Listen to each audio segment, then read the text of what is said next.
Hello students, welcome to Legacy IAS Academy.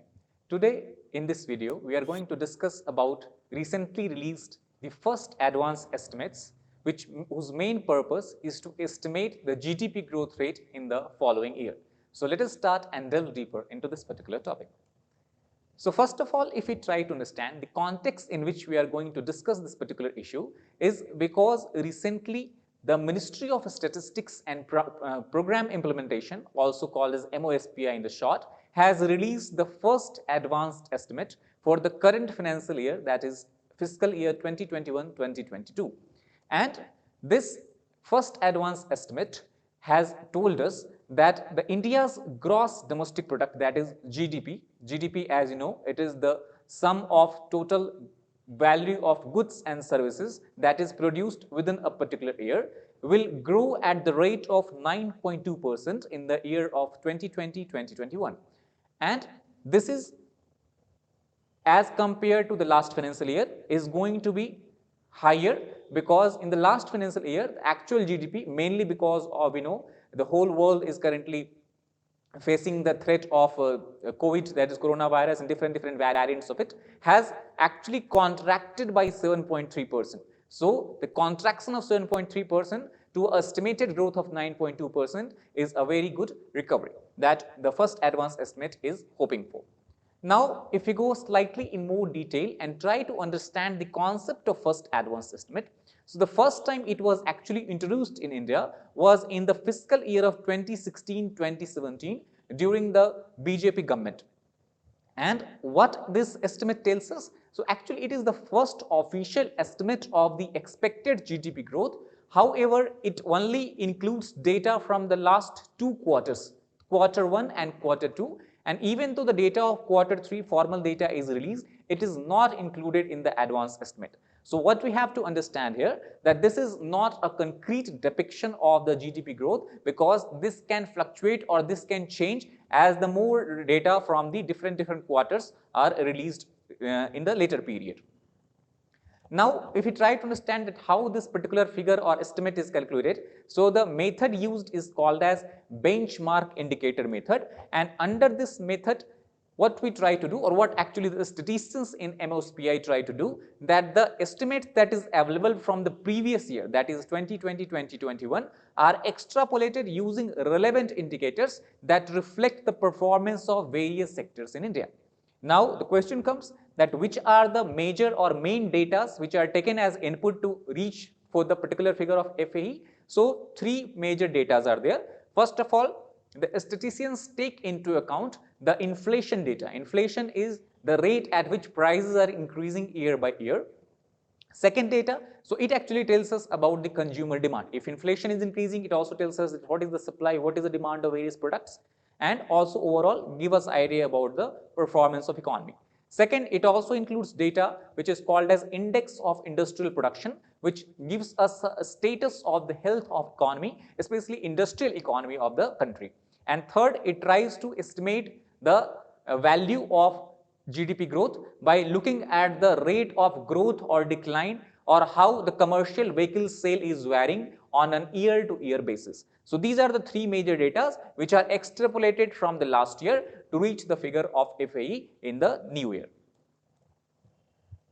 The next point is regarding what is the significance of first advanced estimate. So it has one major significance apart from giving an idea of expected GDP growth rate to general public. It helps government immensely because it is this first advanced estimates data on the basis of which Union Finance Ministry uses it to decide the next financial year's budget allocations. As the budget, as we know, in the last 4 or 5 years back, the time of presentation of budget has shifted to February. So that is why first advanced estimate come into picture, and on the basis of this, the Finance Ministry and the other officials of Finance Minister and the officials of Finance Ministry decides that how they should allocate their budget for optimizing the growth rate of the country. However, not only this FAE also help us in understanding how the nominal GDP is changing in the country. Now, for calculation of GDP, two main ways are there. One, the GDP is calculated on the constant price basis, and other the GDP that is calculated on the current price basis. And the formula, as we can see from this particular picture here, that the real GDP is actually determined by calculating or taking out the inflation rate from the value of nominal GDP. So real GDP is equal to nominal GDP minus inflation rate. These are the major significance or main significance of the first advance estimates. So now if we try to understand that what are the salient points that we can take away from this figure or from the data or the report published in FAE. So four main points are there. The first takeaway is that if we try to understand the real GDP growth, it is around 9.2% lower than the real GDP growth is estimated by FAE is about 9.2%, which is lower than RBI's expectations of 9.5%. That means the expected GDP has decreased how RBI has estimated, and this can be attributed to again the surging variant of COVID, that is Omicron, that is spreading at a very fast rate, and this again has led to a negative impact on the different sectors of the economy. However, if you try to understand this from two major data point of view, that is GDP, that is gross domestic product, and GVA, that is gross value added. So what we can estimate from FAE, that it is believed that both the total GDP as well as the total GVA in this particular year is expected to recover to the pre-COVID levels. That means if you look at this particular graph, in year 2018-2019, somewhere when it was a pre-COVID situation, we can see the value of GDP and GVA are somewhere around that point, and it is expected that if I draw the straight line, you can clearly see the present figure, that is of 135 and 148 lakh crore, is going to be above the pre-COVID level figures. So this is the most important point. To understand what does GDP and what does GVA tells us. So GDP, as we have discussed in the definition, it is the value or some value of the total goods and services produced in a country within the country in a particular year. So GDP actually gives us estimate about the supply sides. The demand side, that what is the demand of goods and services in a economy, while GVA gives us idea about the supply side, that how fast the sectors of economy are recovering, whether it is industries, whether it is agriculture, whether it is services sector, while GDP tells us that what is the picture on the demand side of the economy. That is the first takeaway. The second takeaway point from this FAE is that there is estimated to be a very high inflation, and the role of high inflation is going to be very significant, that we have to understand. So what is the inflation? As we have discussed, inflation is nothing but real GDP minus nominal GDP. Nominal GDP minus real GDP. So nominal GDP as per FAE is expected to grow at the rate of 17.6%, while real GDP is expected to grow at the rate of 9.2%. Real GDP is estimated at the constant price of 2011-12, while nominal GDP is calculated on the current year. And if we calculate the value, that nominal GDP minus real GDP, it is expected that inflation as we have discussed tells us the rate at which the prices, general prices of commodities and different goods and services are expected to grow in the economy is going to be 8.5%.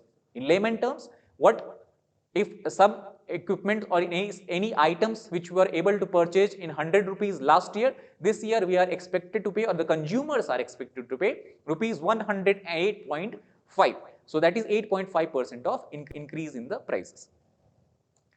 The third takeaway from FAE is regarding the consumption level, and this tells us that in this particular year the private consumption seems to be little less and maybe will not recover to what it was before the pre-COVID times. And this can be clearly seen from this particular graph in the picture, that the government, here three things are plotted.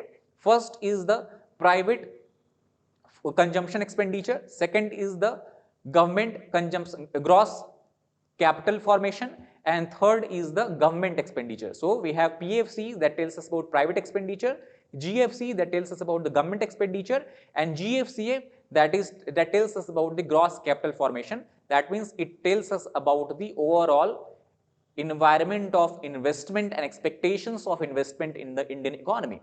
And as per the FAE figure, it is believed that both government spending and investment is going to recover, while individual spending will stay below the pre-COVID levels even in this particular year. And this we can see from this graph.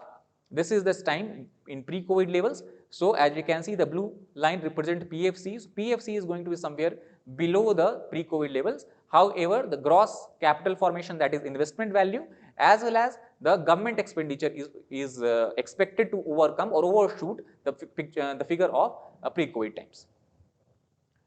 And what takeaway we can understand from this particular graph is that as individual spending or the private expenditure is going to be less, is going to still be relatively lesser than the pre-COVID level, the economic growth is difficult to sustain in the long term, as private demand or private expenditure contributes to about 55% of the expenditure in the GDP, and that is very substantial sum. So this is something that we have to vary about, and government should try to take certain steps that will boost the private expenditure apart from boosting the government expenditure too. The last and the fourth takeaway from this particular estimate is that what we try to understand that how the state or economic state of an average Indian will change in this financial year. So what this FI data tells us, that overall we have two figures, the per capita income and the per capita expenditure.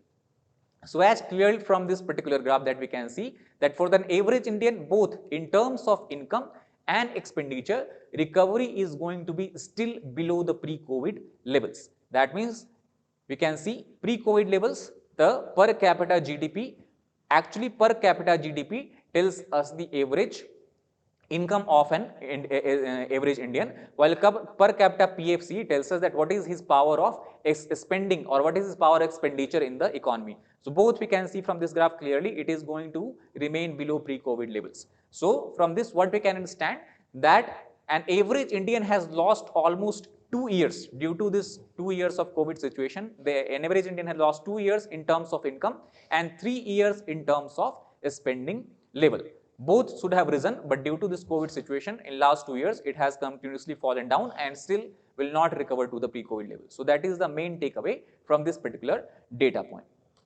So in conclusion, if we try to reach at certain point from this particular FI estimates, we can see that even these average number do not capture the acute pain because of growing inequalities in the country. That means though it says that in actual term, the private expenditure, the private income will grow, but the growing inequalities is not captured in that data. That causes acute pain to a large number of people in the country, especially the marginalized and vulnerable section. And second, for the bulk of the Indian population, the aggregate data recovering to pre-COVID levels may be largely academic. Why we are saying it is largely academic in nature? First, because this data is expected to vary as more and more results from the different quarters come, and second also because even though everything GDP growth rate seems to be increasing, the inflation rate has also increased, and as we have discussed in the last slides that the expenditure and income of an average Indian still is not able to recover to the pre-COVID levels. So that is why this data seems to be largely academic. On an average Indian, its value will not be so much high. So that is all for this particular topic, this particular issue. I will come again soon with another interesting and current affairs topic. Till then, take care. If you like this video, please like, share and subscribe, and thank you very much.